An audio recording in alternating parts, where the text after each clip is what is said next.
Bismillahirrahmanirrahim. Assalamualaikum warahmatullahi wabarakatuh.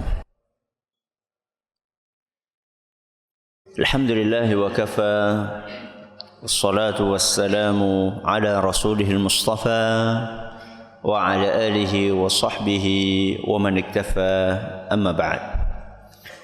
Kita panjatkan puja dan puji syukur kehadirat Allah subhanahu wa ta'ala. Pada kesempatan malam yang berbahagia kali ini, tanggal 24 Zulhijjah 1444 Hijriah, atau yang bertepatan dengan tanggal 12 Juli 2023, kita masih kembali diberi kekuatan, kesehatan, hidayah serta taufik dari Allah Jalla wa'ala, sehingga kita bisa kembali menghadiri pengajian rutin tafsir Al-Quran di Masjid Agung Darussalam Purbalingga. Kita berharap semoga Allah subhanahu wa ta'ala berkenan untuk melimpahkan kepada kita semuanya ilmu yang bermanfaat, sehingga bisa kita amalkan sebagai bekal untuk menghadap kepada Allah Jalla wa'ala. Allahumma amin. Salam dan salam semoga senantiasa tercurahkan kepada junjungan kita Nabi Agung Muhammad sallallahu alaihi wasallam, pada keluarganya, sahabatnya dan umatnya yang setia mengikuti tuntunannya hingga akhir nanti.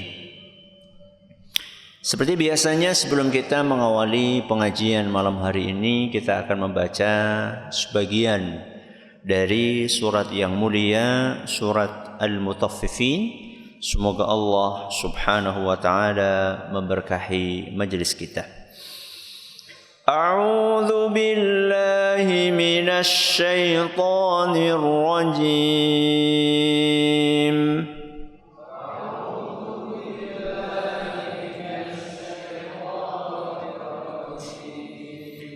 Kalla inna kitabal fujjar lafi sijjin.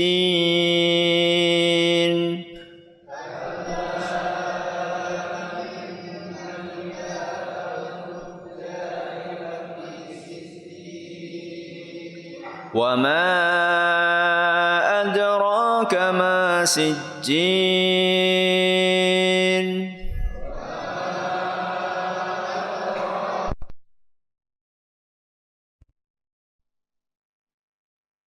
Marqum.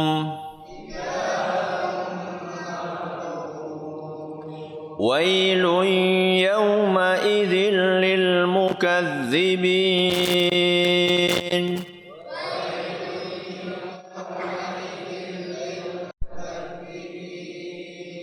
Alladzina yukazzibuna biyaumiddin.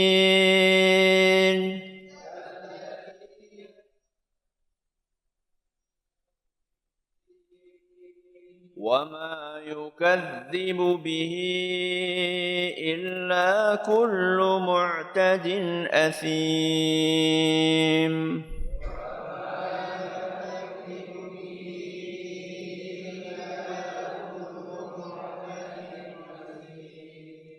إِذَا تُتْلَى عَلَيْهِ آيَاتُنَا قَالَ أَسَاطِيرُ الْأَوَّلِينَ.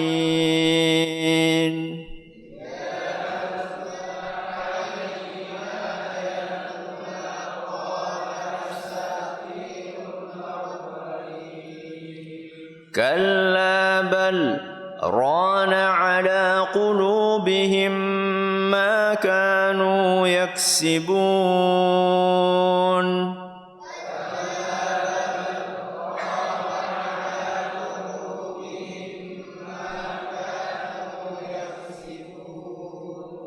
كلا إنهم عن ربهم يومئذ لمحجوبون.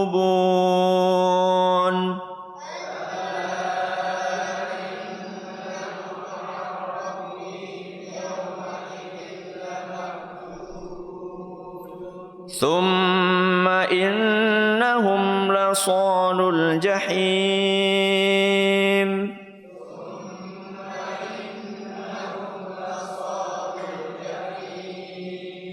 ثم يقال هذا الذي كنتم به تكذبون.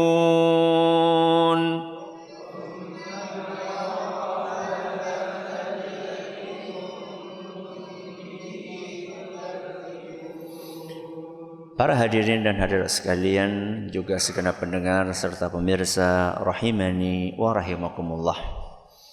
Ayat yang terakhir kita bahas ayat nomor berapa? Nomor 9. Berarti malam hari ini kita akan mengkaji ayat selanjutnya, yaitu ayat nomor 10. Ayat nomor 10 ini bunyinya adalah wailul yawma idzil lil mukadzibin. Pada hari itu, hari nopo?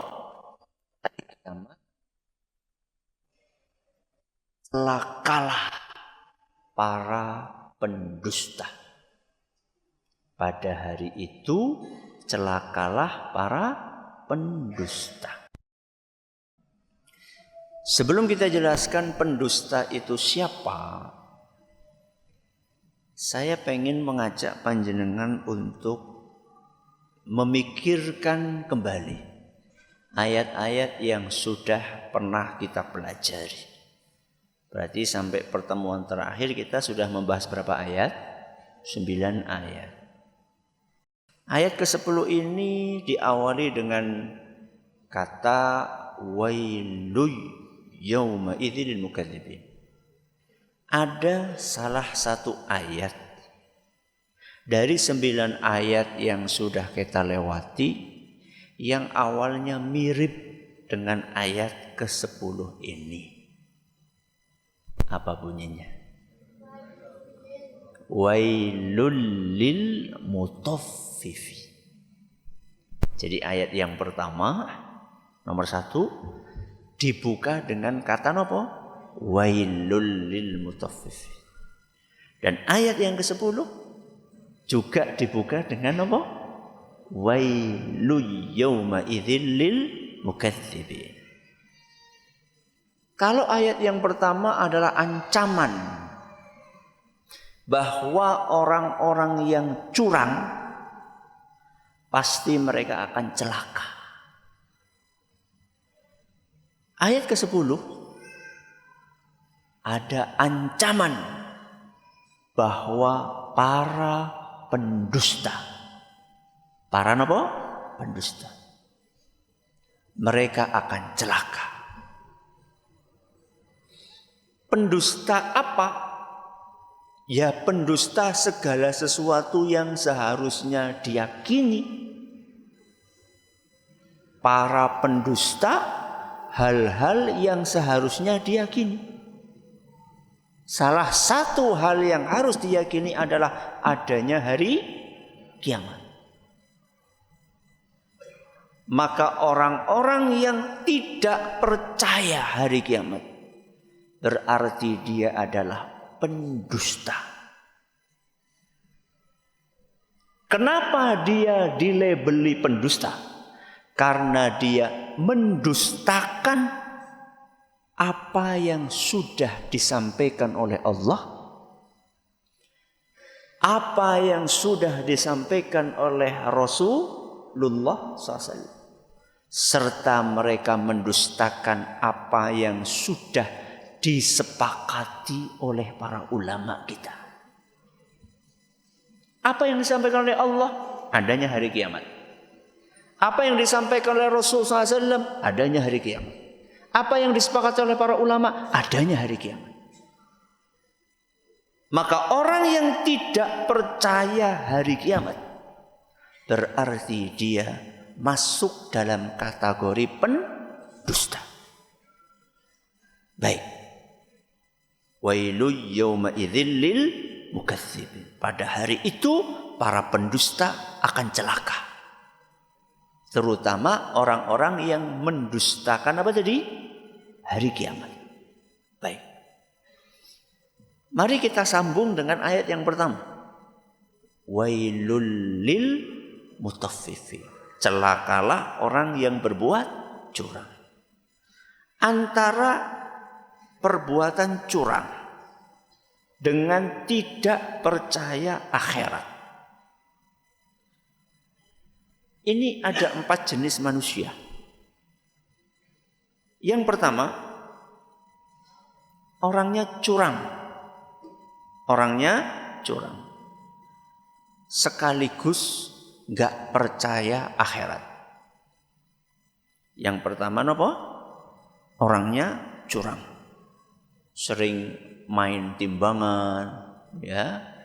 Seharusnya isinya 5 kilo, cuma diisi berapa? 4 kilo 9 on. Ya. Orangnya curang dan tidak percaya apa? Akhirat. Ini jenis yang pertama. Jenis yang kedua, orangnya curang tapi masih percaya akhirat. Masih percaya akhirat. Kalau ditanya, kok jadi percaya neraka? Percaya, tapi kepilih maning. Curang tapi masih percaya apa? Akhirat. Yang ketiga, tidak curang, jujur, tapi enggak percaya akhirat. Tapi enggak percaya akhirat. Ateis, enggak percaya adanya hari kebangkitan, tapi kesehariannya baik. Berapa ini sudah? 3. Berarti yang terakhir apa? Tidak curang dan percaya akhirat. Jenengan yang mana? Oh, baleni maning. Anu mirip-mirip sih ya. Harus fokus ya. Sudah siap fokus? Dah. Aja dolanan HP ya.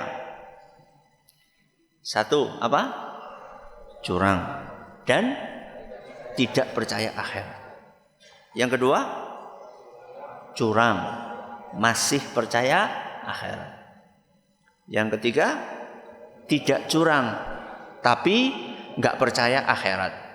Yang keempat, tidak curang dan percaya akhirat. Jenengan yang mana? Benar. Mudah-mudahan yang keempat. Wailu yauma idzil lil mukadzibin. Pada hari itu para pendusta akan celaka.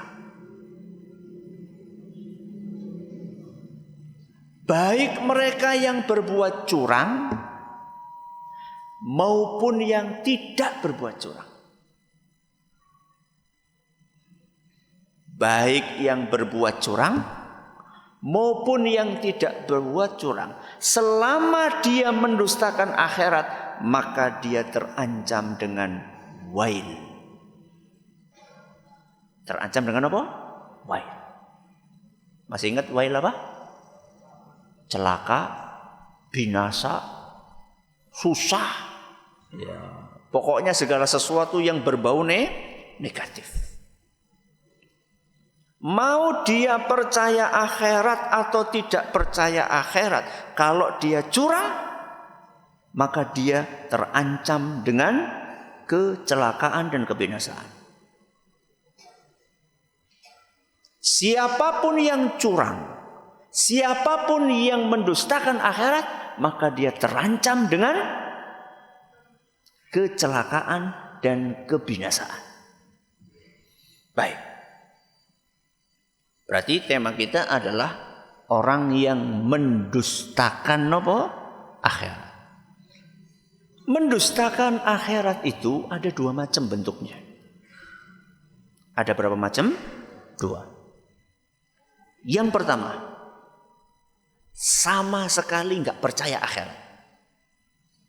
Sama sekali enggak percaya akhirat. Jadi kalau dikatakan hati-hati golek sangu mati, lah wis mati wis bubar. Sudah mati ya sudah selesai. Kehidupan itu ya cuma di mana? Di dunia. Gak percaya bahwa nanti kita akan dibangkitkan lagi kapan? Di hari kiamat, gak percaya. Bahkan orang yang jenis pertama ini mengolok-olok apa? mengolok-olok orang yang percaya dengan mengatakan, "Lah ini peramal." Apa? Peramal. Kayak tahu mati, kayak tahu menyat. Enggak percaya orang. Sering mengolok-olok. Dan itu orang yang seperti itu sejak dulu, sejak zaman Nabi SAW sudah ada. Direkam oleh Allah dalam surat Yasin. Qala may yuhyil 'idhama wa hiya. Kita pada baca Yasin apa orang sih? Yasin Quran loh. Jangan hati baca Yasin. Ya. Qala may yuhyil 'idhama wa hiya ramim. Kata orang itu, siapa yang bisa menghidupkan tulang yang sudah rapuh sambil bawa tulang yang sudah tua terus diginiin sama dia. Diapain ini? Diremes. Ya. Ini yang kata Muhammad akan bisa dihidupkan lagi. Mayyuhil idhama wa hiya ramim. Siapa yang bisa menghidupkan tulang yang sudah remuk seperti ini? Jawabannya siapa? Allah. Mudah jawabnya. Allah yang bisa. Kan yang disuruh menghidupkan manusia apa Allah? Allah. Yang akan menghidupkan adalah Allah, bukan manusia. Kalau manusia nggak bisa. Tapi yang akan menghidupkan adalah Allah, yang kalau menghendaki sesuatu hanya cukup mengatakan kun fayakun. Jadilah, maka akan jadi. Makanya Allah Subhanahu wa taala membangkitkan seluruh manusia hanya dengan satu suara saja.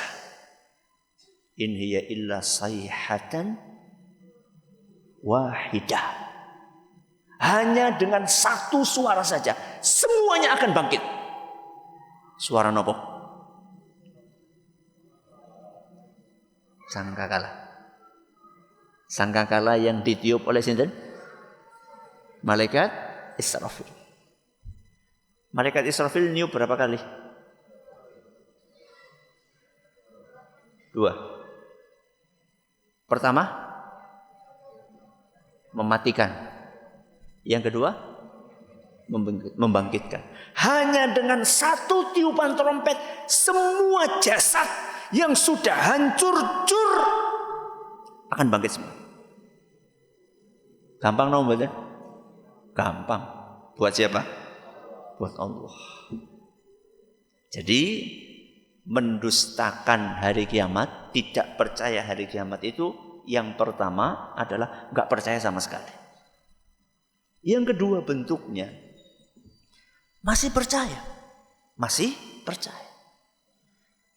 Tapi perilaku kesehariannya tidak mencerminkan kepercayaan itu. Masih percaya, tapi perilaku kesehariannya tidak mencerminkan kepercayaan itu. Maksudnya pripun Ustaz? Maksudnya kalau ditanya, Mas, jenengan sih percaya ada surga neraka? Percaya sih. Jadi ora salat, priwe maning? Mas, jenengan percaya enggak sih ada surga neraka? Percaya sih, tapi kok tetap korupsi? Ya, kebutuhan. Kalau ditanya percaya, percaya. Tapi perilaku kesehariannya enggak mencerminkan kepercayaan itu.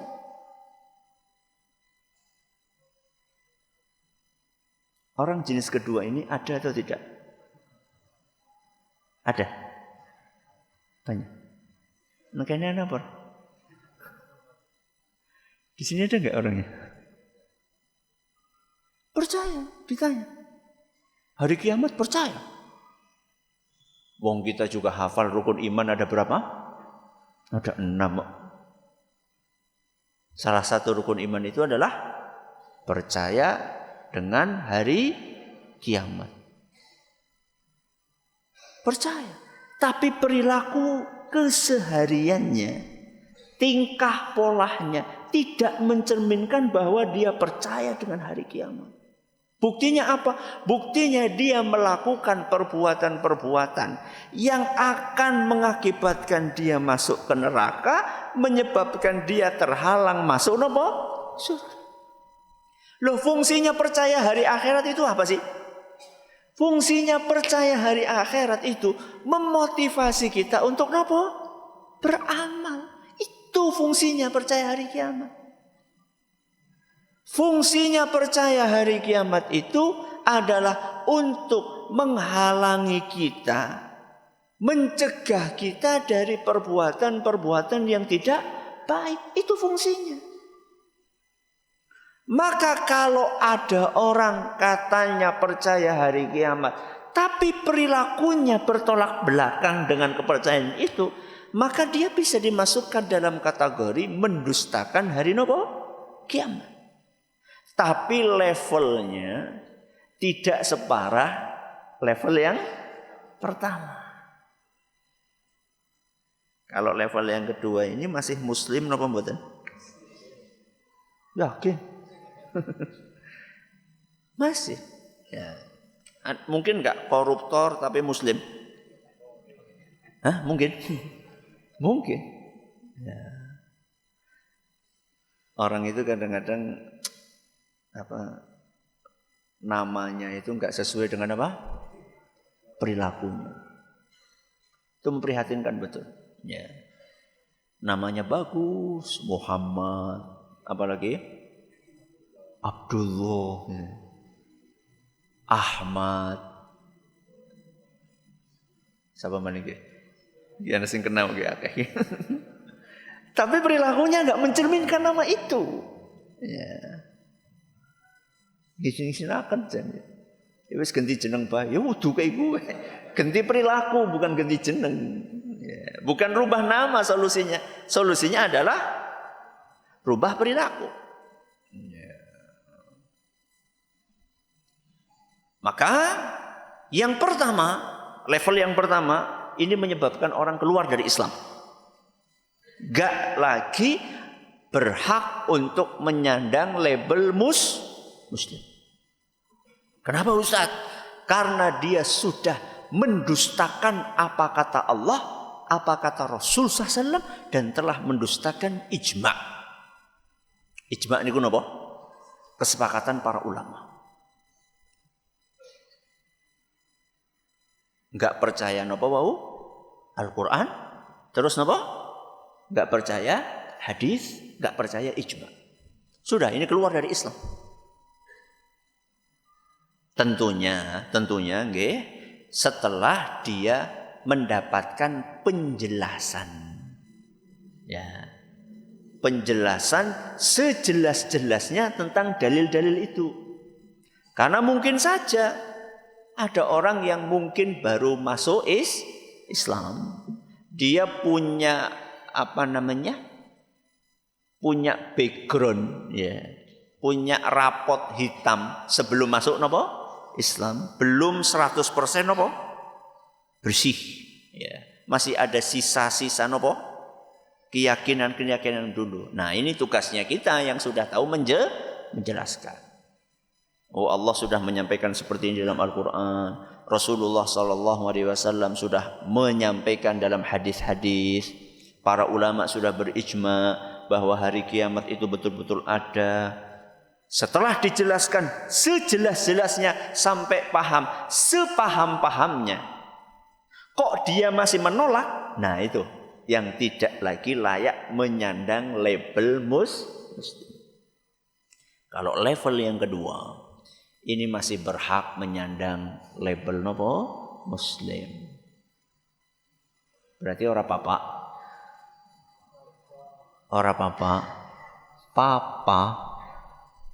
Kenapa Ustadz Papa?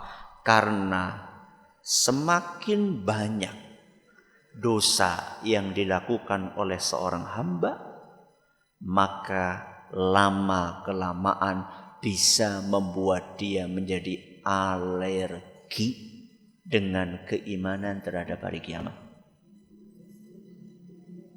Semakin sering orang melakukan perbuatan dosa dan dia enggak mau tobat, maka lama-kelamaan akan membuat dia enggak suka dengan pembicaraan mengenai hari kiamat. Aja ngomong surga loh, aja ngomong neraka, wedi. Orang lagi judi ya, lagi judi. Terus kita datang, Assalamualaikum, Waalaikumsalam. Barang apa ya? Biasa lah, ngerti dewek. Apa orang pada pengen masuk surga? Wah, aja ngomong surga nang kene lah. Ora pas momene, astagfirullah, ora pas momene. Wong lagi menasehati kok ora pas momene gimana sih? Ya. Kenapa? Karena saking banyaknya maksiat. Semakin orang banyak maksiat, semakin banyak orang melakukan perbuatan dosa, dia jadi malas mendengar pembahasan tentang apa? Kiamat. Kenapa? Karena dia merasa, waduh, takut saya. Sebaliknya, semakin sering orang beramal soleh, semakin rajin sholat, semakin rajin apa?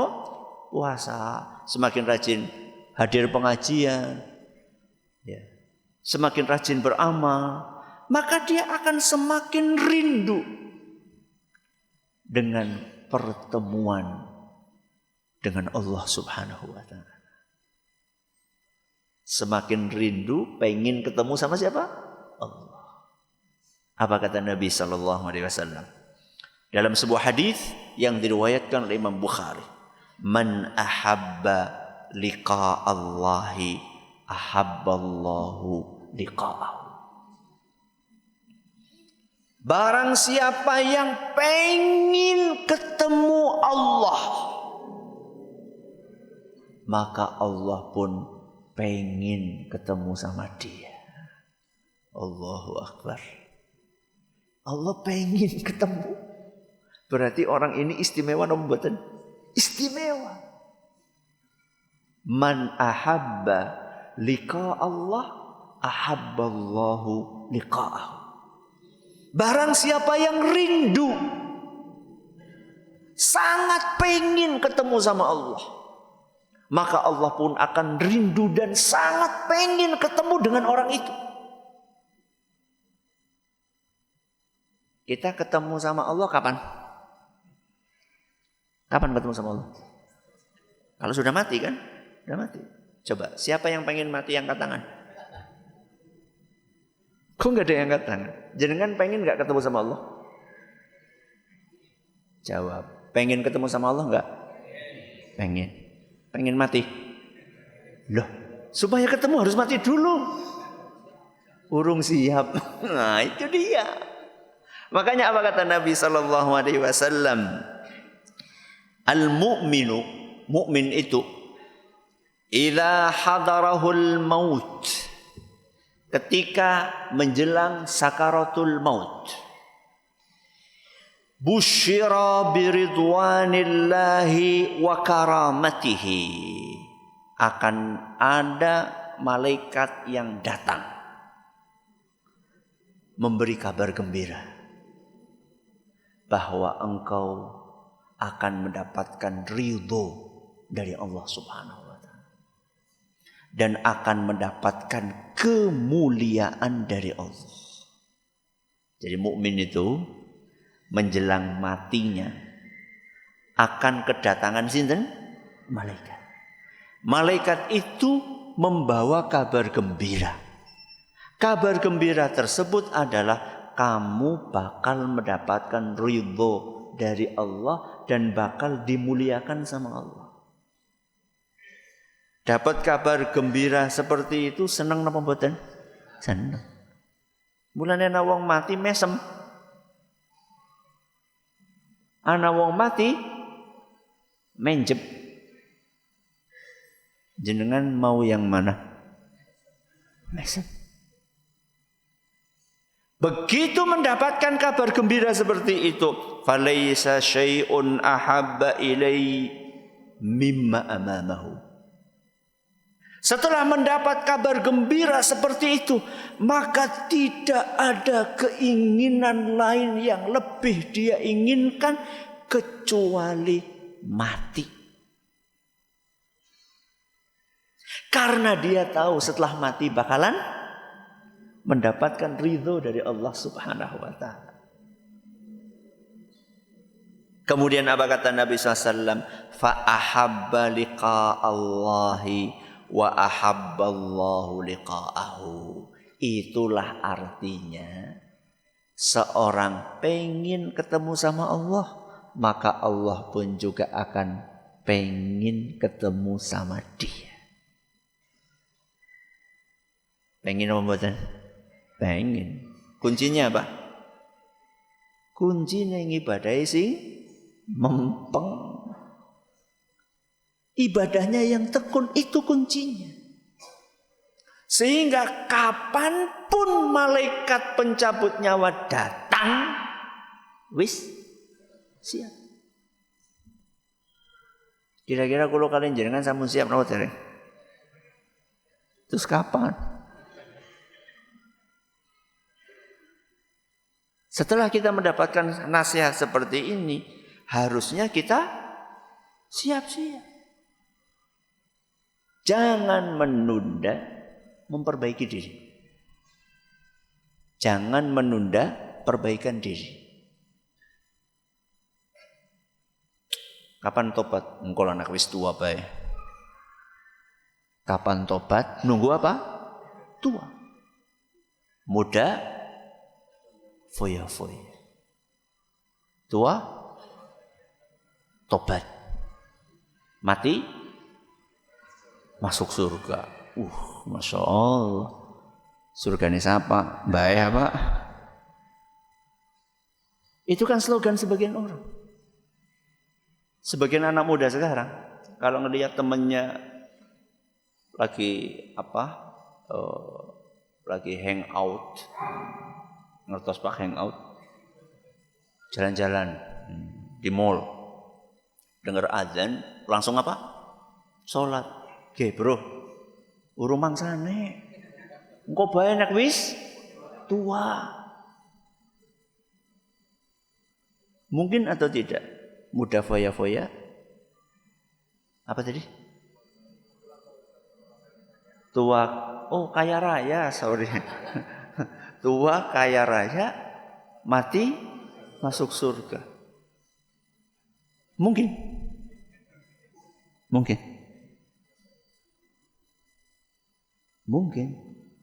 Kalau tahu kapan mati. Gak ada yang tahu kapan kita akan mati. Maka jangan menunda-nunda perbaikan diri.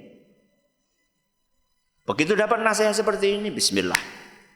Pokoknya mulai hari ini saya pengen menjadi lebih baik lagi.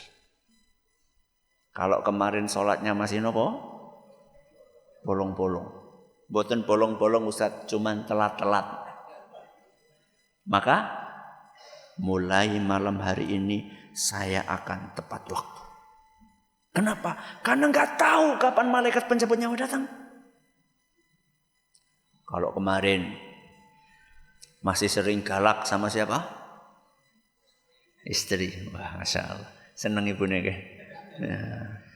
Maka mulai malam hari ini akan sayang sama istri. Ibunya pada kalau kemarin-kemarin bikinin kopi suami masih apa? Ogah-ogahan. Ya. Maka mulai besok bapak belum minta kopi sudah disiapkan. Untuk kopi bu pengen teh. Saking apa nih? Saking semangatnya. Ya enggak apa-apa, bapaknya minum teh, kopinya bedewek. Ya. Harus ada perbaikan. Itu cerminan percaya dengan adanya hari kiamat. Kalau katanya percaya hari kiamat, tapi sholat subuh angel banget. Kita ini percaya apa sih? Ini percaya apa enggak hari kiamat? Kalau kita percaya hari kiamat, sebelum azan harusnya sudah apa? Siap-siap. Ini sudah azan, Masya Allah. Angel banget digugah. Bocahnya para mana? Ayahnya atau anaknya ini? Dua-duanya. Ya. Mulai dari bapaknya. Ya.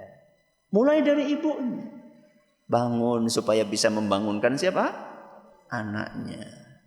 Kalau kita betul-betul percaya hari kiamat, maka perbuatan kita keseharian itu harus mencerminkan kepercayaan itu. Semakin nurut sama orang tua. Bahkan sebelum disuruh orang tua sudah menjalankan apa yang biasa diinginkan sama orang tua. Contoh misalnya, orang tua itu jenengan itu menginginkan anaknya apa? Oke, jenengan ora kepengin apa-apa. Anaknya jenengan itu pengennya kepripun? Mangsane salat, mangsane ngaji, mangsane adus, apa lagi? Mangsane ngumbahi piring. Itu kan yang jenengan inginkan. Ya, anak-anak itu keinginannya orang tua. Maka setelah hari ini, setelah dengan kajian ini, gak usah nunggu disuruh sholat, gak usah nunggu disuruh ngaji, gak usah nunggu disuruh mandi, gak usah nunggu disuruh nyuci piring. Lakukan hal-hal ini sebelum disuruh. Itu namanya percaya akhirat. Kenapa? Karena keridhaan Allah tergantung keridhaan orang tua. Ridha Allah fi ridhal walidain. Tapi ingat, murkanya Allah tergantung murkanya orang tua. Wa sukhtullah fi sukhtil walidain. Cari keridhaan orang tua agar mendapatkan apa? Keridhaan Allah. Hindari marahnya orang tua supaya tidak mendapatkan marahnya Allah. Itu anak yang percaya hari akhirat. Bapak yang percaya hari akhirat juga sama. Tadi semakin sayang kepada istri, semakin sayang kepada anak, ya, dan seterusnya. Ini yang bisa kita pelajari malam hari ini. Semoga bermanfaat bagi kita semuanya. Terima kasih atas perhatiannya. Mohon maaf atas segala kekurangannya. Kita akhiri dengan doa kafaratul majlis. Subhanakallahumma wa bihamdika asyhadu an la ilaha illa anta astaghfiruka wa atubu ilaik. Assalamualaikum warahmatullahi wabarakatuh.